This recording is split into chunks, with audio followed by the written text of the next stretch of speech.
وہ رزلٹ کے آنے کو کہتا ہے کاش بس اس کو کہو جب رزلٹ نکل آیا تو اس کو تو ایک پریشانی ہوتی ہے ہائے نکل آیا، اس کو کوئی خوشی نہیں ہوتی اس خبر کی. کیوں؟ اس کو پتا ہوتا ہے کہ وہ کیا کر کے آیا، اس نے کیا محنت کی تھی، وہ کیا لکھ کے آیا اپنے پیپر میں.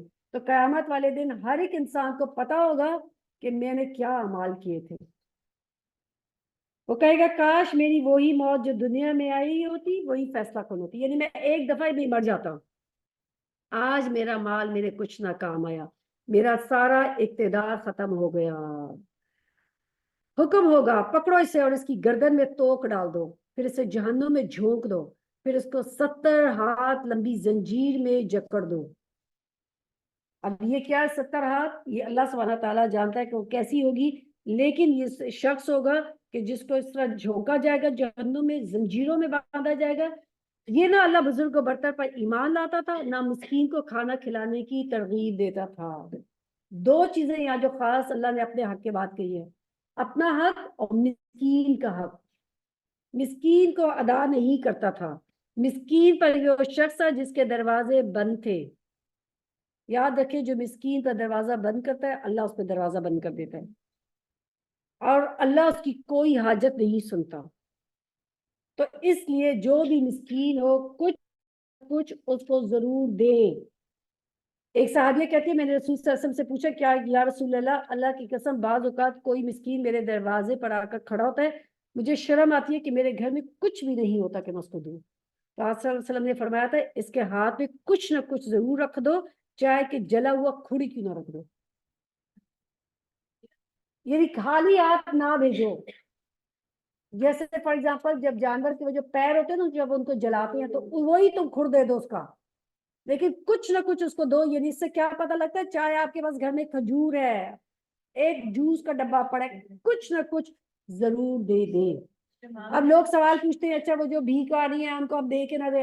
ایوری ٹائم ایک ہی کوشچن ہوتا ہے، آپ اپنے گھر میں اپنی گاڑی میں کوئی ایسی چیز رکھ لیں، کوئی پانی کی بوتل دے دیں، کوئی چاکلیٹ دے دیں، کوئی سویٹس دے دیں، کچھ نہ کچھ دے دیں، کیونکہ بڑا ایک مشکل ٹائم ہوتا ہے سم ٹائمز کہ ان کی جگہ جو باہر کھڑے ہم بھی ہو سکتے تھے. تو ضروری نہیں اگر آپ کو پیسے نہیں دے سکتے تو کھانے کی چیز ان کو دے دیا کریں، ٹھیک ہے. تو اس لیے کچھ نہ کچھ دے دیں. کس لیے؟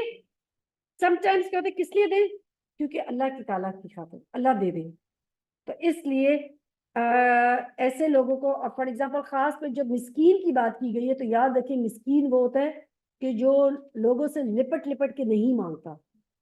always remember مسکین وہ ہوتا ہے کہ جو اس کے پاس ہے لیکن اس کو پورا نہیں پڑتا. سفید پوش لوگ جو آپ کے خاندان میں ہر خاندان میں ایسے سفید پوش لوگ ہوتے ہیں کہ جو مانگتے نہیں ہیں آپ کے اپنے رشتہ داروں میں بہن بھائیوں میں، کہ جو جن کے شوہر مر جاتے ہیں بچے نہیں ہوتے، کوئی ان کی مدد کے لیے نہیں ہوتا، کوئی تھوڑی سی جمع پونجی ہے بچوں کے لیے جولری رکھی ہوئی ہے، اب ان کے پاس کچھ بھی نہیں ہے وہ کیسے اپنا گزر اوقات کریں، تو ضرور کچھ نہ کچھ ضرور ان کی مدد کریں. لہٰذا آج نہ یہاں کوئی ان کا کوئی یار غمخوار ہے، نہ زخموں کی دھوؤں کے سوا اس کے لیے کوئی کھانا ہے جسے خطا کاروں کے سوا کوئی بھی کچھ نہیں کھاتا. فلا اقسم بما تبصرون وما لا تبصرون انه لقول رسول کریم. بس نہیں میں قسم کھاتا ہوں ان چیزوں کی جو تم دیکھتے ہو اور ان کی بھی جو تم نہیں دیکھتے، یہ تو ایک رسول کریم کا قول ہے. رسول کریم سے مراد کیا؟ آپ صلی اللہ علیہ وسلم، یعنی آپ صلی اللہ علیہ وسلم کو اللہ سبحانہ تعالیٰ کی طرف سے جو وحی اتاری گئی ہے، رسول صلی اللہ علیہ وسلم لوگوں کو تلاوت کر کے وہ اللہ کا میسج آگے پہنچاتے ہیں. اصل میں یاد رکھیں یہ اللہ کا قول ہے، رسول کا قول، یہ جبریل کا قول نہیں ہے، یہ اللہ کا قول ہے. اللہ سبحانہ تعالیٰ نے جبریل کو جو ہے وہ دیا اور جبریل نے رسول صلی اللہ علیہ وسلم کو دیا، لیکن قول جو ہے وہ اصل میں اللہ ہی کا ہے. کسی کا شاعر کا قول نہیں، تم لوگ کم ہی ایمان لاتے ہو، اور نہیں یہ کسی کاہن کا قول ہے تم لوگ کم ہی غور کرتے ہو. یہ تو رب العالمین کی طرف سے نازل ہوا ہے، یہ اصل قول کس کا ہے؟ رب العالمین کا. اور اگر نبی صلی اللہ علیہ وسلم نے خود گھر لی ہوتی یہ کوئی بات ہماری طرف منسوب کی ہوتی تو ہم اس کا دایاں ہاتھ پکڑ لیتے اور اس کی رگے گردن کاٹ ڈالتے، پھر تم میں سے کوئی ہمیں اس کام سے روکنے والا نہ ہوتا. یعنی اتنا سخت حکم ہے کہ رسول صلی اللہ علیہ وسلم سے یہ بات پتہ لگتی ہے کہ کوئی وحی کو پہنچانے میں کمی بیشی نہیں کی ہے. یعنی اللہ سبحانہ تعالیٰ رسول صلی اللہ علیہ وسلم کی تصدیق کریں کہ انہوں نے ہر چیز کو ایز اٹ از لوگوں تک پہنچا دیا ہے. در حقیقت یہ پرہیزگار لوگوں کے لیے ایک نصیحت ہے، اور ہم جانتے ہیں کہ تم میں سے کچھ لوگ جھٹلانے والے ہیں۔ ایسے کافروں کے لیے یقیناً موجب حسرت ہے، اور یہ بالکل یقینی حق ہے۔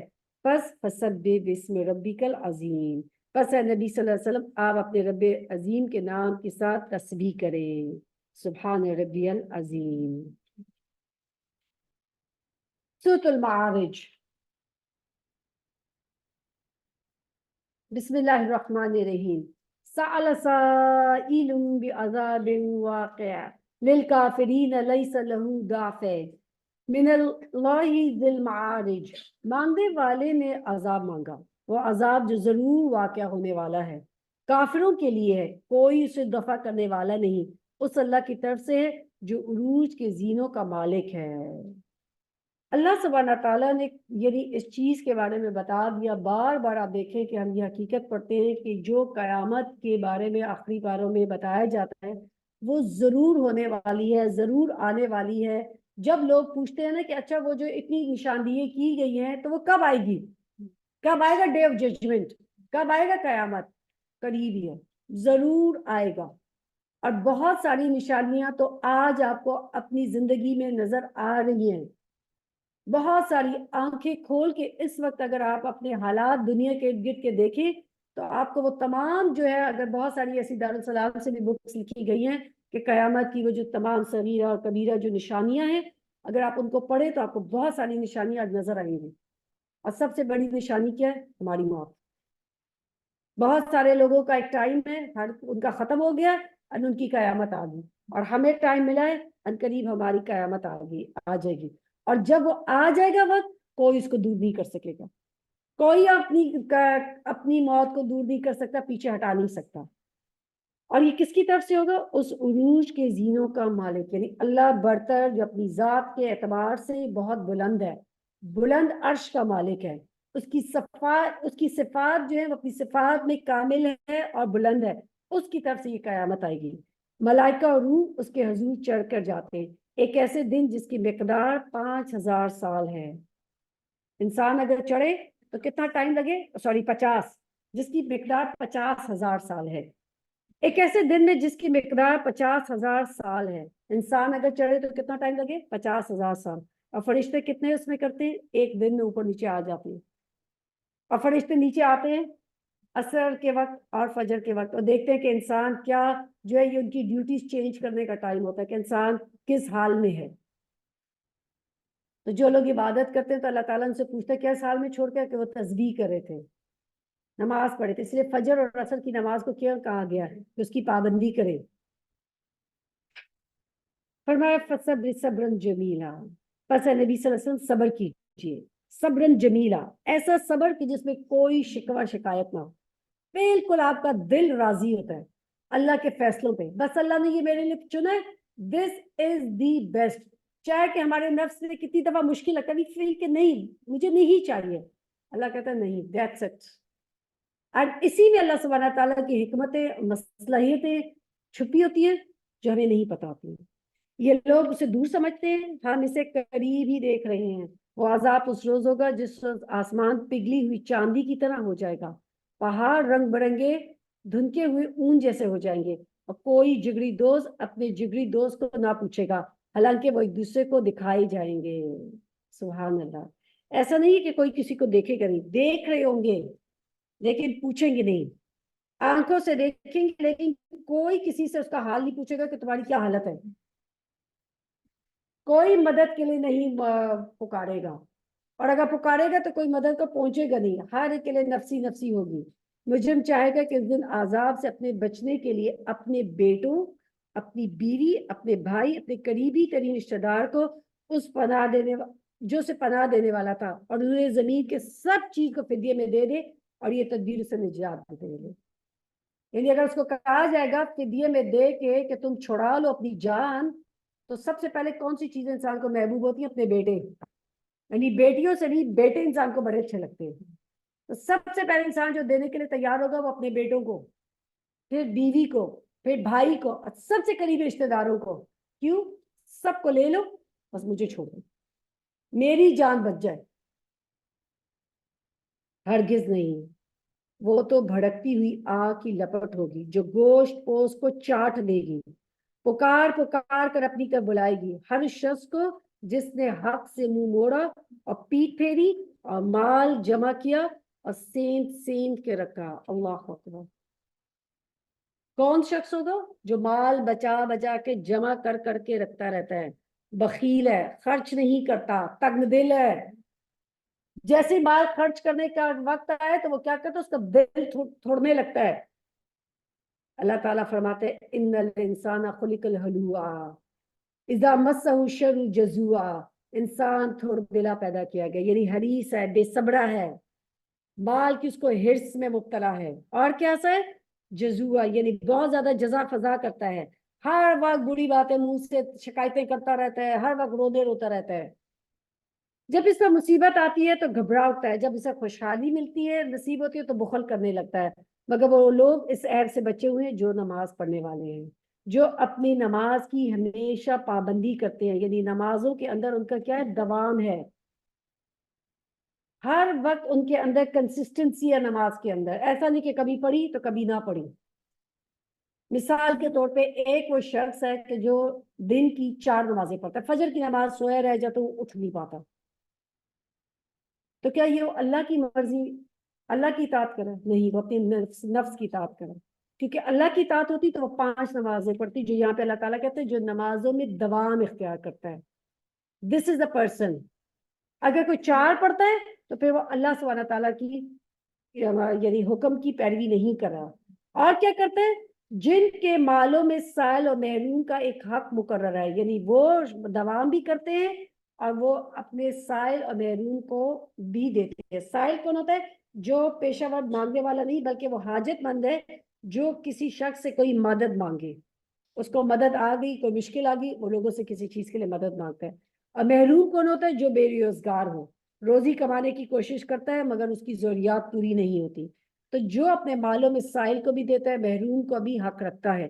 جو روز جزا کو برحق مانتے ہیں, جو اپنے رب کے عذاب سے ڈرتے ہیں, کیونکہ اس کے رب کا عذاب ایک ایسی چیز نہیں ہے جس سے کوئی بے خوف ہو. اپنی شرمگاہوں کی حفاظت کرتے ہیں, بجز اپنی بیویوں اور اپنی مملوکہ عورتوں کے, جن سے محفوظ نہ رکھنے میں ان پر کوئی ملامت نہیں. البتہ جو اس کے علاوہ کچھ چاہیں وہی حد سے تجاوز کرنے والے ہیں, ان پر کوئی ملامت نہیں. البتہ جو اس کے علاوہ کچھ چاہیں وہی حد سے تجاوز کرنے والے ہیں. قیامت والے دن سب سے پہلا سوال جس چیز کے بارے میں کیا جائے گا وہ کیا ہوگا, نماز. تو اس لیے اپنی نمازوں کی حفاظت کریں. تو اسلام اور کفر کے درمیان جو فرق ہے وہ صرف نماز ہے. رسول صلی اللہ علیہ وسلم کے زمانے میں منافقین بھی نماز ادا کرتے تھے, اور پہلی صف میں کھڑا ہو کے عبداللہ بن ابی نماز پڑھتا تھا, جبکہ سب سے بڑا منافقین کا سردار تھا.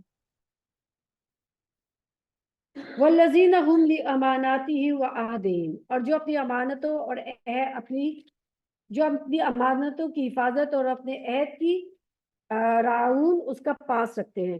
والذین هم بشہاداتہم قائمون, جو اپنی گواہیوں میں رازبازی پر قائم ہیں, جو اپنی نماز کی حفاظت کرتے ہیں, یہ لوگ ہیں عزت کے ساتھ جنت کے باغوں میں یہ رہیں گے.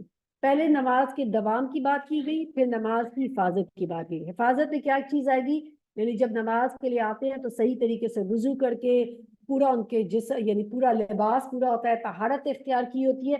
تمام نماز کے طہارت, واجبات, مستحبات جو ہے ان کے ساتھ وہ نماز ادا کرتے ہیں.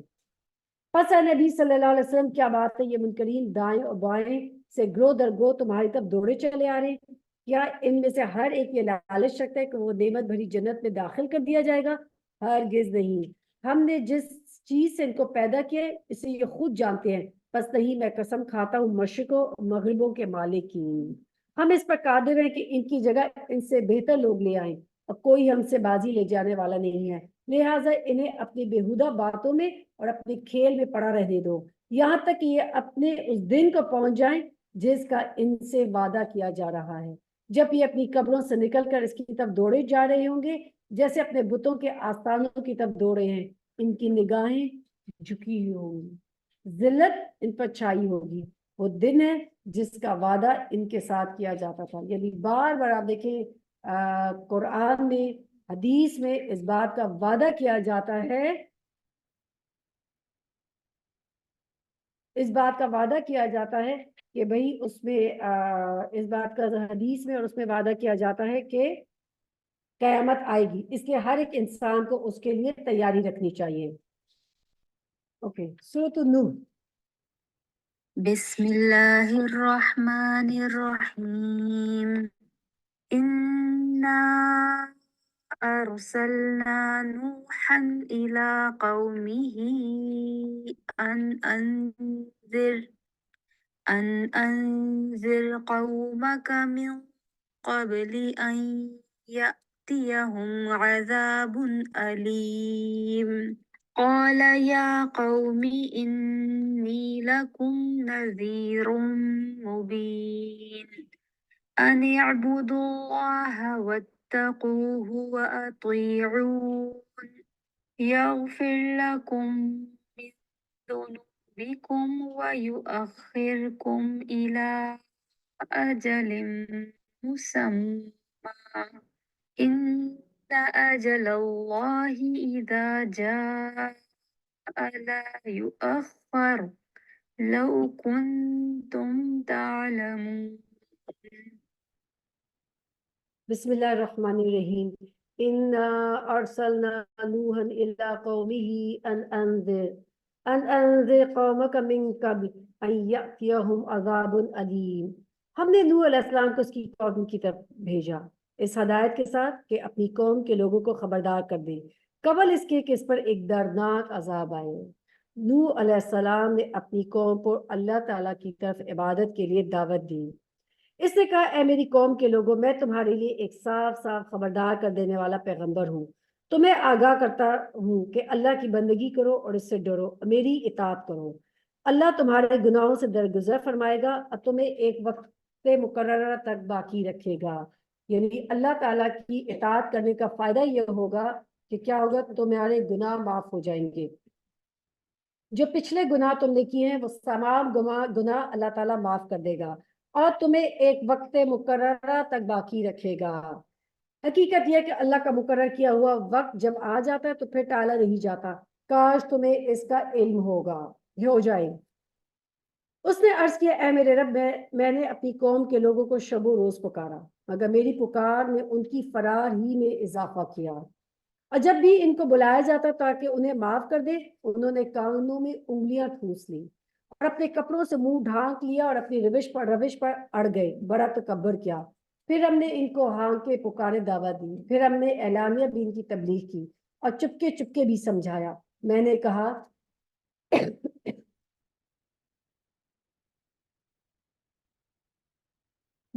اپنے رب سے معافی مانگو، بے شک وہ بڑا معاف کرنے والا ہے۔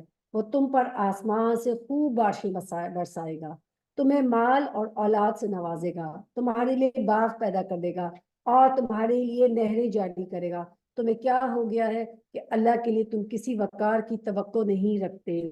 یعنی استغفار کے یہاں پہ فائدے بتائے گئے کہ اگر کوئی شخص استغفار کرتا ہے تو اس پہ اللہ سبحانہ تعالیٰ کس طریقے سے اس کو دنیا کی نعمتیں بھی عطا کرتا ہے، اللہ سبحانہ تعالیٰ کی طرف سے رحمت بھی ملتی ہے، عذاب سے پناہ بھی ملتی ہے اور مشکلات بھی ٹل جاتی ہیں۔ حالانکہ اس نے تمہیں طرح طرح سے بنایا ہے، کیا تم دیکھتے نہیں ہو کہ اللہ نے کس طرح 7 آسمان تہ بتہ بنائے اور ان میں چاند کو نور اور سورج کو چراغ بنایا۔ اللہ نے تم کو زمین سے عجیب طرح اگایا، پھر وہ تمہیں اس زمین میں واپس لے جائے گا، اس سے یک تم کو نکال کھڑا کرے گا، اور اللہ نے زمین کو تمہارے لیے فرش کی طرح بچھا دیا تاکہ تم اس کے اندر کھلے راستوں میں چلو۔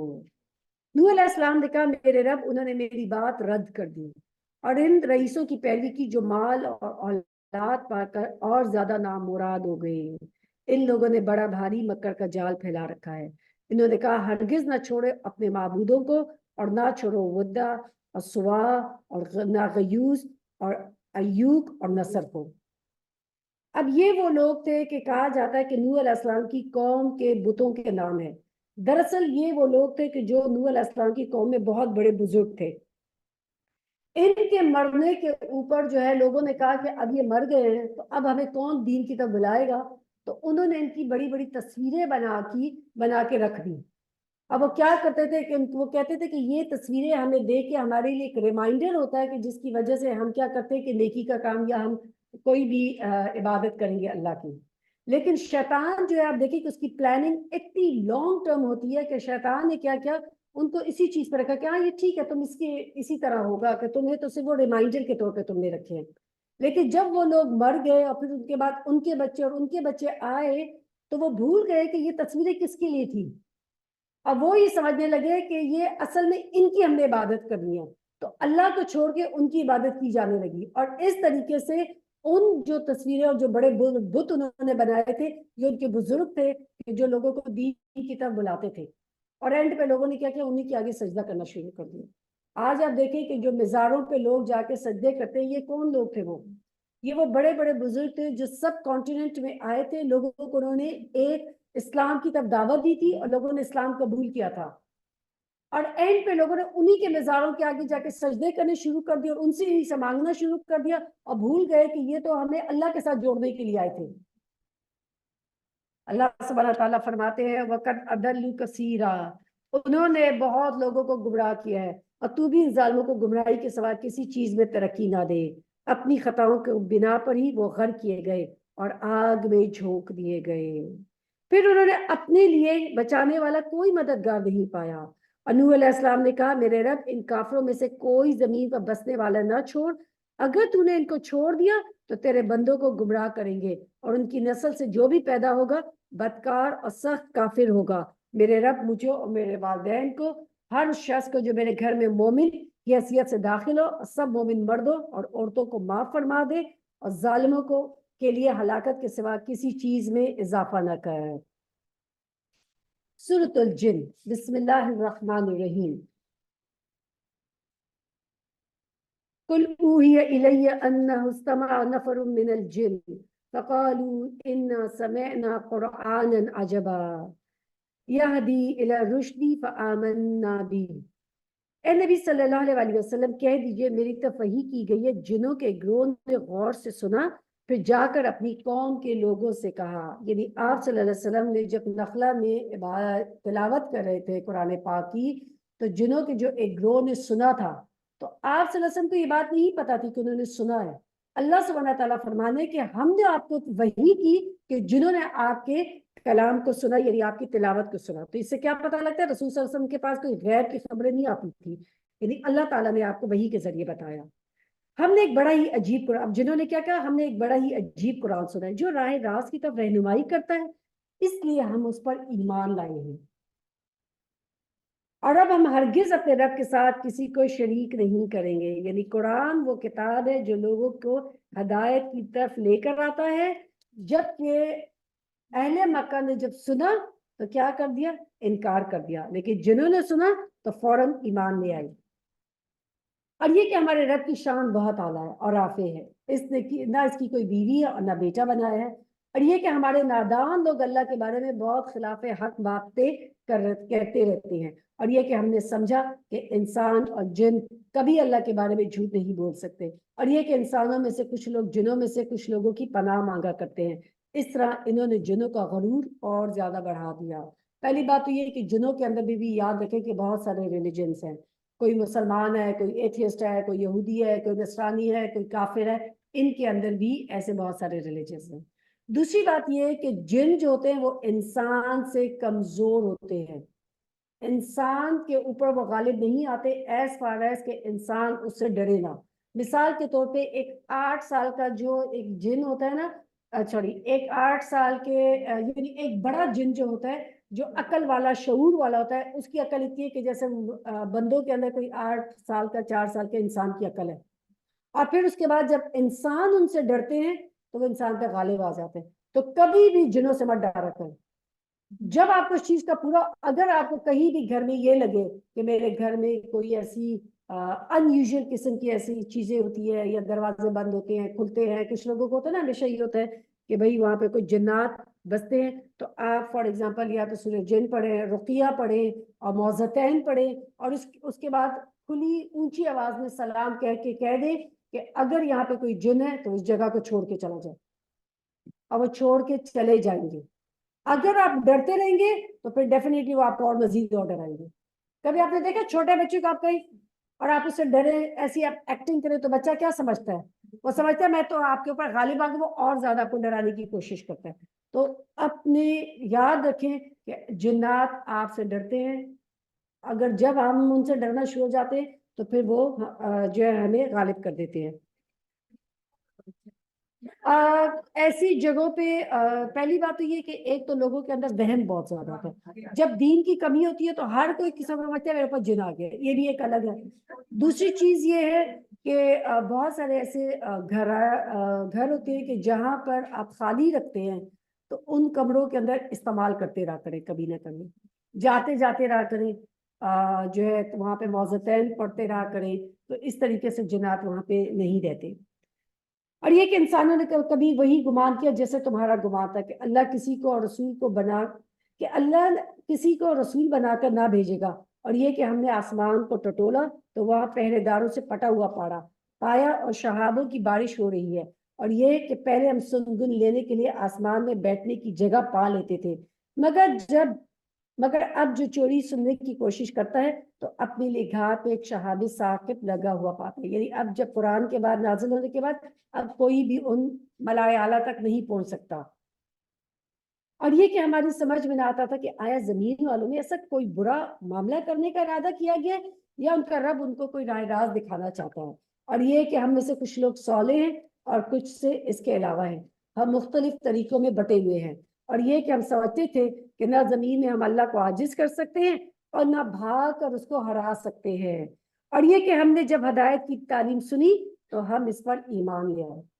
کتنی دفعہ سنی تھی؟ ایک دفعہ. فوراً ایمان لانے والے ایمان لے آئے. اور ہم کتنی دفعہ قرآن سنتے ہیں؟ کتنی دفعہ عرصہ دراز سے. تو اس لیے ایمان لے آئے اور عمل کر لیں. اب جو کوئی بھی اپنے رب پر ایمان لے آئے گا اس سے حق تلفی یا ظلم کا کوئی خوف نہیں ہوگا. اللہ کسی پہ ظلم نہیں کرتا. وَأَنَّا مِنَّا الْمُسْلِمُونَ وَمِنَّا الْقَاسِطُونَ وَأَنَّا مِنَ الْمُسْلِمِينَ وَمِنَّا الْقَاسِطُونَ. اور یہ کہ ہم میں بھی کچھ مسلم ہیں اور کچھ جو ہے حق سے ہٹے ہوئے لوگ ہیں. اور جنہوں نے اسلام یعنی اطاعت کا راستہ اختیار کیا انہوں نے نجات کی راہ ڈھونڈ لی. اور جو حق سے منحرف ہیں وہ جہنم کا ایندھن بنے ہوئے. اور اے نبی صلی اللہ علیہ وسلم کہو مجھ پر وحی کی گئی ہے کہ اگر راہ راست پر یہ لوگ اے نبی صلی اللہ علیہ وسلم کہو مجھ پر یہ وحی کی گئی ہے کہ لوگ اگر راہ راست پر ثابت قدمی سے چلتے ہیں تو ہم انہیں خوب سیراب کرتے ہیں تاکہ اس نعمت سے ان کی آزمائش کریں. اور جو اپنے رب کی ذکر سے منہ موڑے گا اس کا رب اسے سخت عذاب میں مبتلا کرے گا. اور یہ کہ مسجدیں اللہ کے لیے ہیں لہٰذا ان میں اللہ کے ساتھ کسی کو نہ پکارا. اور یہ کہ جب اللہ کا بندہ اس کو پکارنے کے لیے کھڑا ہو تو لوگ اس پر ٹوٹ پڑنے کے لیے تیار ہو گئے. اے نبی صلی اللہ علیہ وسلم کہو میں تو اپنے رب کو پکارتا ہوں اور اس کے ساتھ کسی کو شریک نہیں کرتا. یہاں پہ ایک بات جو خاص پتہ لگتی ہے وہ کیا ہے کہ مسجد صرف اللہ کے ذکر کے لیے ہوتی ہے. اللہ کا نام بلند کرنے کے لیے ہوتی ہے. اس لیے مسجدوں کے اندر سیاست اور دنیاوی امور پر گفتگو تجارت کھیل کود اس کی سختی سے ممانعت ہے. اونچی آواز میں گپے شپے لگانا اور ہلا گلا کرنا اس چیز کی مسجد میں اجازت نہیں ہے. اگر کہ کوئی تراویح کے لیے جاتا ہے تو پھر مسجد کا لحاظ کرنا چاہیے. دنیاوی گفتگو سے مسجدوں کو پاک رکھنا چاہیے. وہاں پہ آپ تسبیح کریں قرآن پاک کی تلاوت کریں. درس و تدریس کے لیے مسجدوں کو استعمال کیا جانا چاہیے. یہ اسی کے لیے مسجد کا یہی بنائی گئی ہے. اسی وجہ سے آپ صلی اللہ علیہ وسلم نے فرمایا ان قریب زمانے میں ایسے لوگ ہوں گے جو مسجدوں میں حلقے کی صورت میں بیٹھیں گے. ان کی سب سے بڑی فکر دنیا ہوگی بس وہ ان کے پاس نہ بیٹھنا کیونکہ اللہ کو ایسے لوگوں کی ضرورت نہیں ہے. یعنی صرف وہ دنیا کی بیٹھ کے باتیں کریں گے اور حلقے بنا کے گپے شپے لگائیں گے. کہو میں تم لوگوں کے لیے نہ کسی نقصان کا اختیار رکھتا ہوں نہ کسی بھلائی کا. کہو مجھے اللہ کی گرفت سے کوئی نہیں بچا سکتا اور نہ میں اس کے دامن کے سوا کوئی جائے پناہ پا سکتا ہوں. میرا کام اس کے سوا کچھ نہیں ہے کہ اللہ کی بات اور اس کے پیغامات پہنچا دوں. اب جو بھی اللہ اور اس کے رسول کی بات نہ مانے اس کے لیے جہنم کی آگ ہے اور ایسے لوگ اس میں ہمیشہ رہیں گے. یہ لوگ اپنی روش سے باز نہ آئیں گے یہاں تک کہ جب اس چیز کو دیکھ لیں گے جس کا ان سے وعدہ کیا جا رہا ہے، تو انہیں معلوم ہو جائے گا کہ کس کے مددگار کمزور ہیں اور کس کا جتھا تعداد میں کم ہے۔ قل ان ادری اقریب ما توعدون ام یجعل لہ ربی امدا، کہو میں نہیں جانتا کہ جس چیز کا وعدہ تم سے کیا جا رہا ہے وہ قریب ہے یا میرا رب اس کے سوا اس کے لیے کوئی لمبی مدت مقرر فرما رہا ہے۔ وہ عالم الغیب ہے، اپنے غیب پر کسی کو مطلع نہیں کرتا سوائے اس رسول کے جس سے اس نے غیب کا کوئی علم دینے کے لیے پسند کر لیا ہو، تو اس کے آگے اور پیچھے وہ محافظ لگا دیتا ہے تاکہ وہ جان لے کہ انہوں نے اپنے رب کے پیغامات پہنچا دیے، وہ ان کے پورے ماحول کا احاطہ کیے ہوئے ہیں اور ایک ایک چیز کو اس نے گن گن کر رکھا ہوا ہے۔ سورۃ المزمل، بسم اللہ الرحمن الرحیم۔ یا ایہا المزمل قم اللیل الا قلیلا نصفہ او انقص منہ قلیلا، اے اور لپیٹ کر سونے والے، رات کو نماز میں کھڑے رہا کرو مگر کم، آدھی رات یا اس سے کچھ کم، اور اس سے کچھ زیادہ پڑھا لو، اور قرآن کو خوب ٹھہر ٹھہر کر پڑھو۔ یا ایھا المزمل کہہ کہ آپ صلی اللہ علیہ وسلم کو پکارا جا رہا ہے، یعنی آپ صلی اللہ علیہ وسلم جس چادر کے اندر لپٹ کے لیٹے ہوئے تھے اس کے ساتھ آپ کو پکارا جا رہا ہے، اس کیفیت کو بیان کیا جا رہا ہے کہ آپ کیا کریں، اٹھیں اور رات کو نماز میں کھڑے رہیں، یعنی تہجد کی نماز کا یہاں پہ حکم دیا جا رہا ہے، اور کیا کریں، قرآن کی تلاوت کریں، اور کیسی تلاوت کریں، ترتیل کے ساتھ، یعنی اس کے ساتھ آہستہ آہستہ تجوید کے قواعد کے ساتھ خوبصورت آواز میں الفاظ کے اوپر غور و فکر کریں، ایسے الفاظ تلاوت کریں کہ جو انسان کے جسم کے اوپر بھی اس کا اثر ہو، اس طریقے سے قرآن کی تلاوت کی جائے۔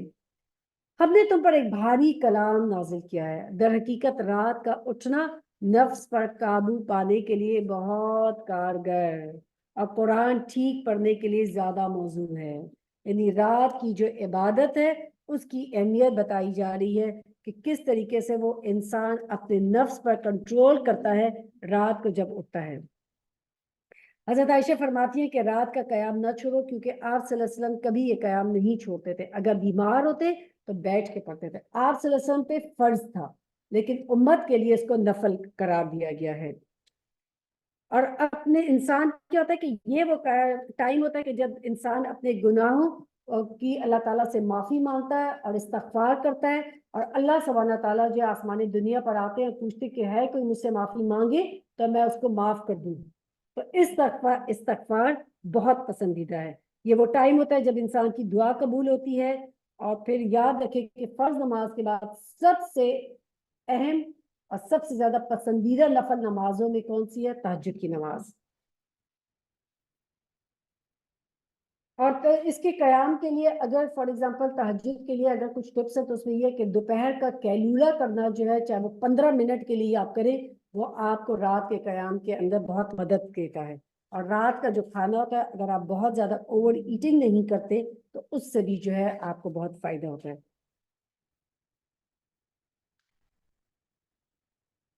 دن کے اوقات میں تمہارے لیے بہت مصروفیات ہیں، میں اپنے رب کے نام کا ذکر کیا کرو اور سب سے کٹ کر اسی کے ہو کر رہو۔ رب المشرق والمغرب لا الہ الا هو فاتخذہ وکیلا، وہ مشرق اور مغرب کا مالک ہے، اس کے سوا کوئی الہ نہیں ہے، لہٰذا اسی کو اپنا وکیل بنا لو، اور جو باتیں لوگ بناتے ہیں ان پر آپ صبر کیجئے اور شرافت کے ساتھ ان سے الگ ہو جائیے، یعنی کیا کریں، آپ صبر کریں لوگوں کی تنقید کے اوپر اور ان کو کیا کریں، اگنور کریں، کیونکہ جب آپ کبھی بھی دین میں آئیں گے کبھی ایسے موقع آئے گا کہ لوگ آپ کے اوپر بہت تنقید کریں گے، اس وقت کیا کرنا ہے، اگنور کریں، اپنے جو بھی آپ کا مقصد ہے اس مقصد سے پر ہی فوکس رہے۔ سم ٹائمز کیا ہوتا ہے کہ فار ایگزامپل آپ لوگوں کی باتوں کو جواب کر دینے میں لگ جاتے ہیں اور اپنا مقصد جو ہے بھول جاتے ہیں، اور اس سے کیا ہوتا ہے کہ آپ اسی میں سوال جواب میں لگتے ہیں، اس لیے اپنے مقصد پہ فوکس کریں اور لوگوں کو اگنور کریں۔ اگر آپ اللہ اور رسول کی اطاعت کریں دیٹس انف۔ ان جھٹلانے والے خوشحال لوگوں سے نمٹنے کا کام تم مجھ پر چھوڑ دو اور انہیں ذرا کچھ دیر اسی حالت پر رہنے دو، ہمارے پاس ان کے لیے بھاری بیڑیاں ہیں، بھڑکتی ہوئی آگ اور حلق میں پھنسنے والا کھانا اور دردناک عذاب۔ یہ اس دن ہوگا جب زمین اور پہاڑ لرز اٹھیں گے اور پہاڑوں کا حال یہ ہو جائے گا جیسے ریت کے ڈھیر ہیں جو بکھرے جا رہے ہیں. تم لوگوں کے پاس ہم اسی طرح ایک رسول تم پر گواہ بنا کر بھیجا ہے جس طرح ہم نے فرعون کی طرف ایک رسول بھیجا تھا. پھر دیکھ لو کہ جب فرعون نے اس رسول کی بات نہیں مانی تو ہم نے اس کو کس طرح بڑی سختی کے ساتھ پکڑ لیا. اگر تم ماننے سے انکار کرو گے تو اس دن کیسے بچو گے جو بچوں کو برا کر دے گا اور جس کی سختی سے آسمان پھٹا جا رہا ہوگا. اللہ کا وعدہ تو پورا ہو کر رہنا ہے. یہ ایک نصیحت ہے، یعنی یہ قرآن ایک نصیحت ہے. اب جس کا جی چاہے اپنے رب کی طرف جانے کا راستہ بنا لے. یعنی اصل چیز رب کی طرف بنانے کا راستہ کیا ہے؟ یہ قرآن.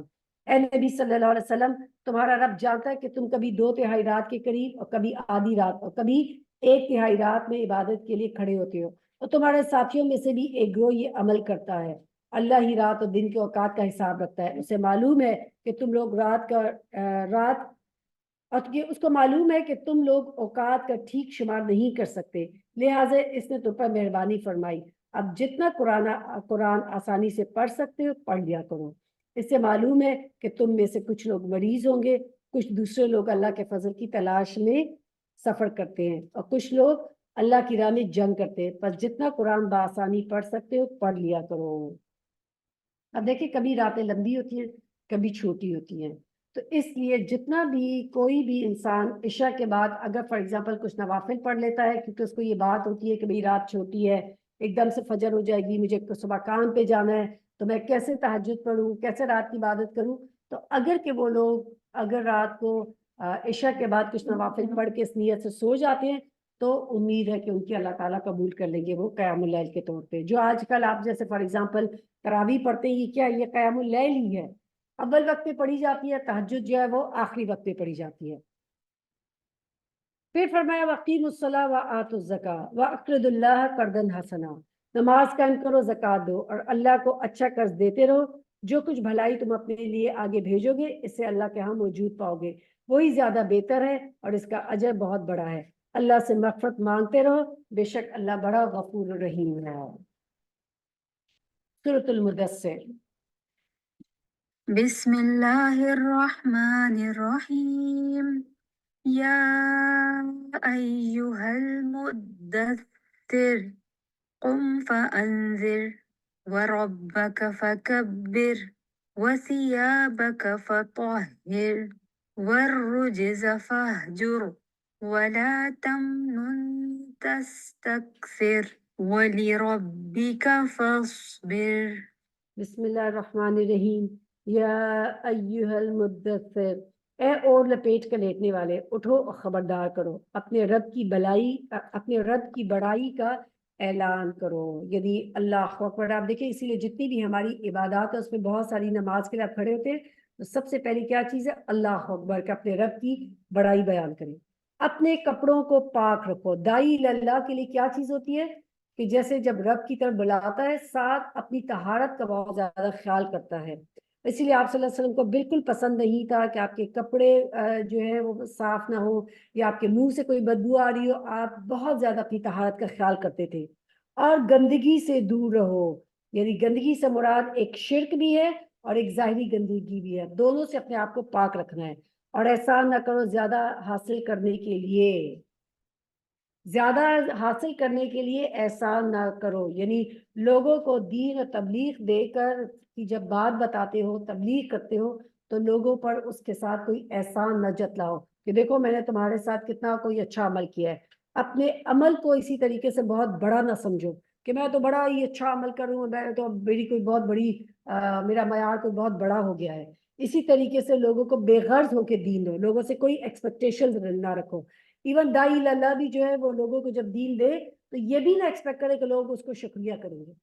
اگر اسے کہہ دیا نا شکریہ کریں، یعنی فار ایگزامپل آپ کے پاس کوئی آ کے کہتا ہے آپ نے بہت اچھا کام کیا اور آپ کی فلاں بات سے مجھے بڑا فائدہ ہوا، اور آپ اس کو ریٹرن میں کہہ دیتے ہیں اچھا میرے لیے دعا کر دو.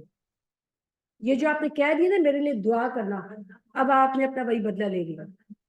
تو اس کے یہ بھی نہیں کہیں کہ میرے لیے دعا کریں. آپ جو ہے ویسے اگر آپ اچھے کام کریں آپ کے لیے لوگ دعا کریں گے. یا فار ایگزامپل کسی مجبوری ہے، آپ کو کوئی بیماری ہے اور آپ کسی کو جا کے کسی کو کہتے ہیں کہ پلیز میرے لیے دعا کریں کہ اللہ میری یہ بیماری دور کر دے، دیٹ از ڈفرینٹ. لیکن آپ کسی کے ساتھ کوئی اچھا کام کرتے ہیں، کوئی صدقہ کرتے ہیں، اس کو کوئی احسان جتاتے ہیں، کوئی بھی احسان کرتے ہیں کسی کے اوپر، اور پھر ریٹرن میں اگر کوئی آپ کو شکریہ کہتا ہے جو اس کو کہنا چاہیے، آپ کو ضرور کوئی آپ کے ساتھ کوئی اچھائی کرے، آپ اس کو ضرور جا کے کہیں جزاک اللہ خیر، اور پھر اگر آپ کو اس کو کہہ دے ریٹرن میں بس تم میرے لیے دعا کرو، تو یہ نہیں کہنا چاہیے، ٹھیک ہے؟ سوری جی، یعنی فار ایگزامپل جزاک اللہ خیر اس نے کہہ دیا، اس نے اپنا حق ادا کر دیا، یہ کہہ دینا انف ہو گیا۔ لیکن آپ اگر آپ سے کسی سے کہتے ہیں کہ تم میرے لیے دعائیں کرو، دائی با اللہ بھی کسی کو کہتا ہے اگر تبلیغ کرنے والا کہ میرے لیے دعا کرے، تو اس کا مطلب یہ وہ لوگوں سے پھر ریٹرن مانگ رہے اپنے اس احسان کا۔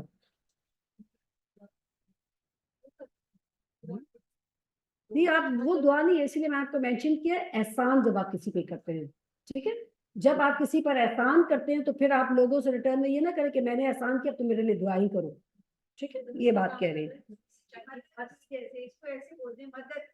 جی، بالکل یس، مدد کی، اور آپ اس کے بدلے میں آپ کسی کو یہ نہ کہتے تم میرے لیے دعا کرو، کیونکہ آپ دعا کر دیں کہنے کا کہتی ہیں تو پھر آپ وہ اس مدد کا ریٹرن آپ نے لے لیا۔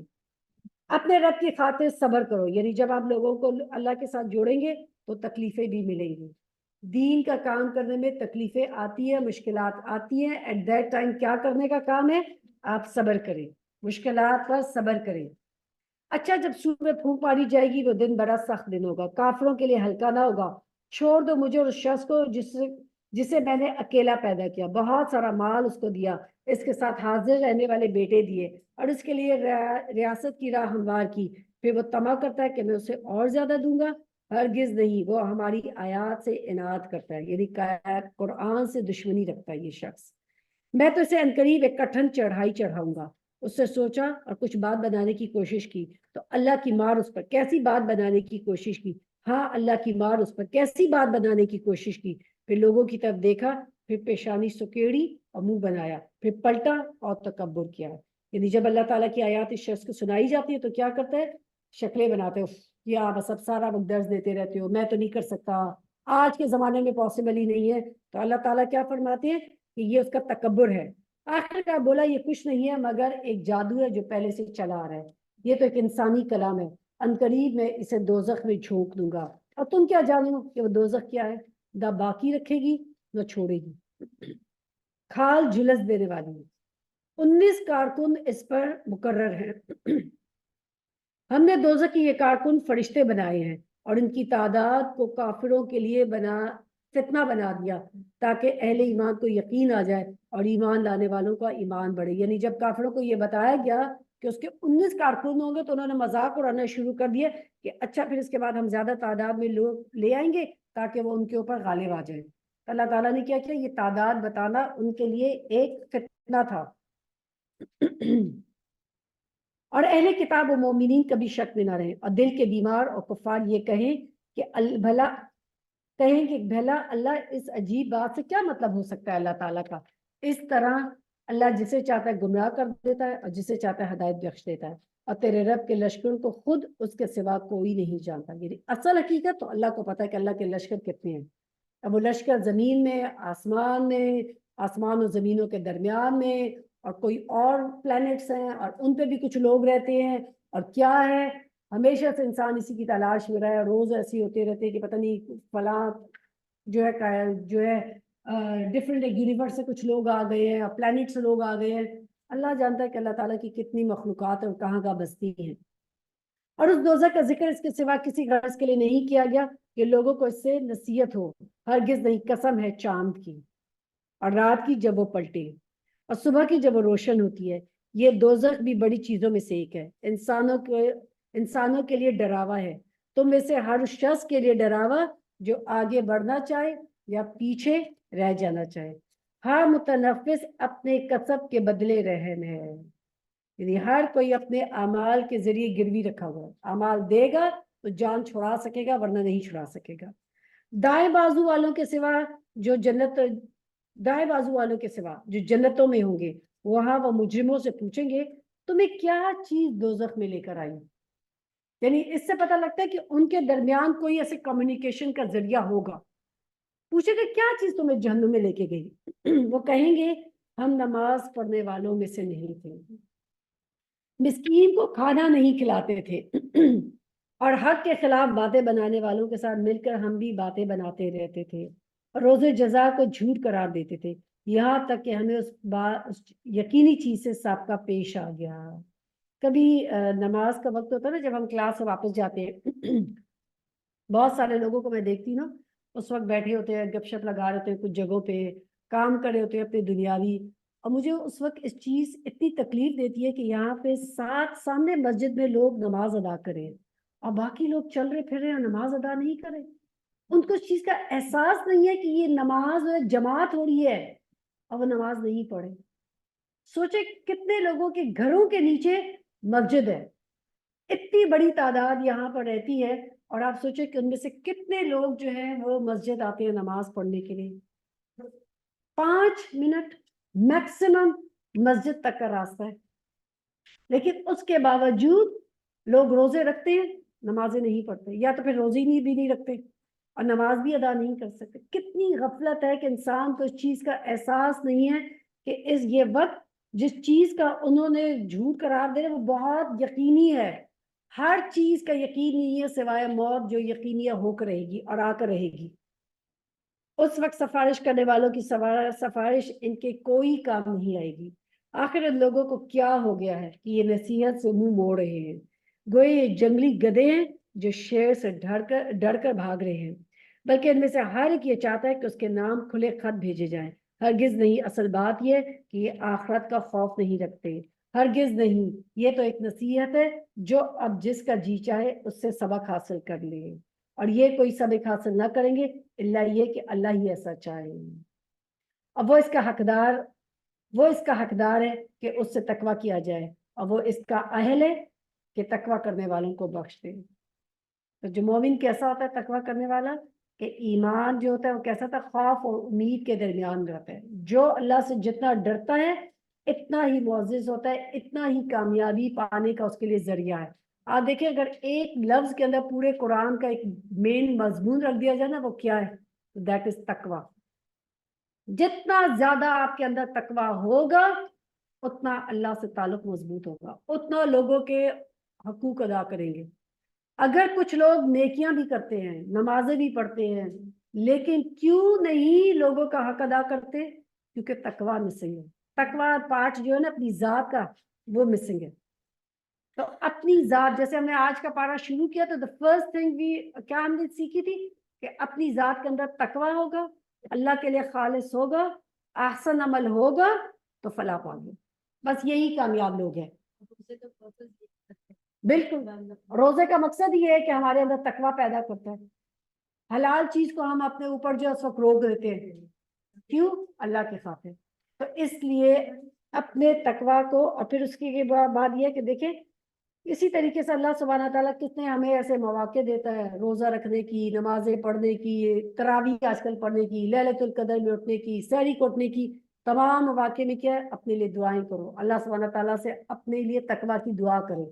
اللہم انی اسألک الہدی والتقی والعفاف والغنی، اور ایسی تقوی کی دعائیں پڑھی کہ اللہ سبحانہ تعالیٰ ہمارے تقوی کو بڑھا دے. آپ صلی اللہ علیہ وسلم نے فرمایا اللہ کے نزدیک 2 قطروں اور 2 نشانوں سے زیادہ کوئی چیز محبوب نہیں. ایک وہ قطرہ جو اللہ کے خوف سے نکلے، اور دوسرا وہ جو خون کا قطرہ جو اللہ کے راستے میں نکلے. تو یہ 2 چیزیں ایسی ہیں کہ جو اللہ تعالیٰ کو سب سے زیادہ محبوب ہے. سورۃ القیامہ، بسم اللہ الرحمن الرحیم. لا اقسم بیوم القیامہ ولا اقسم بالنفس اللوامہ. نہیں میں قسم کھاتا ہوں قیامت کے دن کی. جب بھی اللہ تعالیٰ کسی چیز کی قسم کھاتے ہیں اس کی اہمیت کی وجہ سے ہوتی. قیامت کا دن بہت اہم ہے، سب سے زیادہ اہم ہے. اور آپ جب قیامت کے دن یعنی آخرت کے دن کے اوپر جب یقین ہوگا تب ہمارا بدلے گا. جب تک ہمیں اس بات کا یقین نہیں ہوگا تب تک ہمارے عمل کے اندر کوئی بھی ترقی اور اصلاح نہیں ہو سکے. نہیں میں قسم کھاتا ہوں ملامت کرنے والے نفس کی. نفس کیا ہے؟ جو ہر وقت یہ نفس لوامہ ہے. جب انسان کو پہلے تو نفس کیا ہوتا ہے کہ انسان کو گناہ کے لیے کہتا ہے، بار بار کہتا ہے کہ بھئی تو برائی پر اکساتا رہتا ہے. یہ کون سا ہوتا ہے؟ نفس امارہ. اب انسان نے اس نفس کے اندر آ کے کیا کر دیا؟ غلطی کر دی، گناہ کر دیا. اب یہ نفس کیا کرے گا؟ لوامہ، ملامت کرے گا کہ تم نے کیوں یہ کام کیا، سوچے سمجھے بغیر. اور پھر اس کے بعد اگر کہ انسان صحیح راہ پر چل لیتا ہے، انسان اپنی اصلاح کر لیتا ہے، اللہ تعالیٰ سے معافی مانگ لیتا ہے، تو اس کو کیا ہوتا ہے؟ اطمینان ہو جاتا ہے، اور پھر اس کا نفس کیا ہوتا ہے؟ مطمئنہ. ایحسب الانسان ان لن نجمع عظامہ، کیا انسان یہ سمجھ رکھا ہے اس نے کہ اس کی ہڈیوں کو ہم جمع نہیں کر سکتے؟ کیوں نہیں؟ ہم تو اس کی انگلیوں کے پوڑ پوڑ کو ٹھیک طرح بنانے پر قادر ہیں. انگلیوں کے پوڑ پوڑ کو دیکھیں کیسی مورتی ہے، اور کیسے ایک ایک سنگل پوڑ جو اللہ تعالیٰ نے بنایا ہے، اس کو بھی اللہ تعالیٰ کہتے ہیں بنانے پہ قادر ہے. اگر انسان یہ چاہتا ہے کہ آگے بھی بد معاملیہ کرتا رہے، پوچھتے آخر کب وہ قیامت کا دن ہوگا؟ پھر جب دیدے پتھرا جائیں گے اور چاند بے نور ہو جائے گا اور چاند سورج ملا کر ایک کر دیے جائیں گے، اس وقت یہی انسان کہے گا کہاں بہا کر جاؤں؟ ہرگز نہیں، وہاں کوئی جائے پناہ نہیں ہوگی. اس روز تیرے رب ہی کے سامنے جا کر ٹھہرنا ہوگا. اس روز انسان کو اس کا سب اگلا پچھلا یاد کرایا جائے گا. یعنی ہر شخص اپنے اچھے برے عمل کی وہاں جزا پالے گا. اس کو خود ہی پتہ لگ جائے گا کہ وہ کیا کام کر کے آیا ہے. بلکہ انسان خود ہی اپنے آپ کو خوب جانتا ہے، چاہے وہ کتنی ہی معذرتیں پیش کرے. کتنی زبردست بات ہے. انسان کو اپنے ڈیپ انسائٹ پتا ہوتا ہے کہ میں کہاں سٹینڈ کرتا ہوں، میرا عمل کیسا ہے، میں اچھے لوگوں میں ہوں، میرا برا عمل ہے، میری نیتیں کیا ہے، ریاکار ہوں، کیا چاہتا ہوں.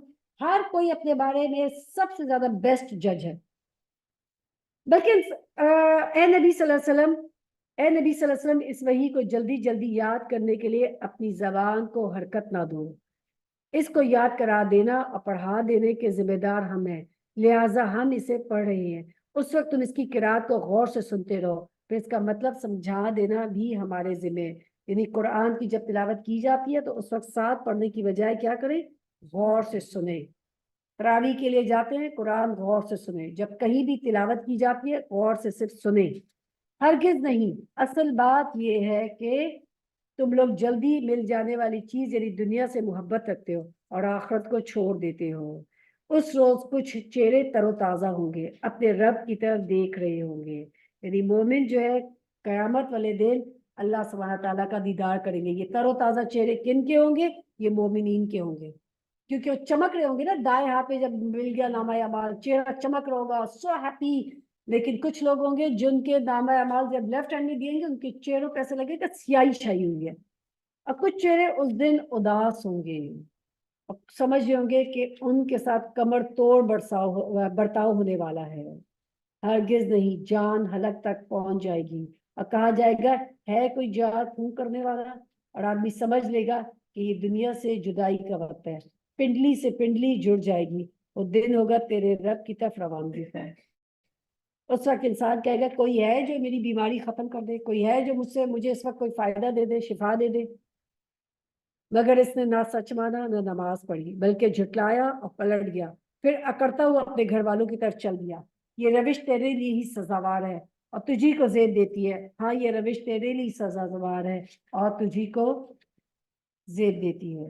ایحسب الانسان ان یترک سدی، کیا انسان یہ سمجھ رہا کہ وہ یوں ہی معمول چھوڑ دیا جائے گا؟ یعنی سوال جواب کے بغیر چھوڑ دیا جائے گا؟ کیا وہ ایک حقیر پانی کا نطفہ نہیں تھا جو رحم مادر میں ٹپکایا جاتا تھا، پھر ایک لوتھڑا بنا، پھر اللہ نے اس کے جسم بنایا اور اس کے اعضاء درست کیے، پھر اس سے مرد اور عورت کی دو قسمیں بنائی. کیا وہ اس پر قادر نہیں ہے کہ مرنے والوں کو پھر زندہ کر دے؟ ہر چیز پر اللہ قادر ہے. سورۃ الدہر یا سورۃ الانسان. بسم اللہ الرحمن الرحیم. هل أتى على الإنسان حين من الدهر لم يكن شيئا مذكورا. إنا خلقنا الإنسان من نطفة أمشاج نبتليه فجعلناه سميعا بصيرا.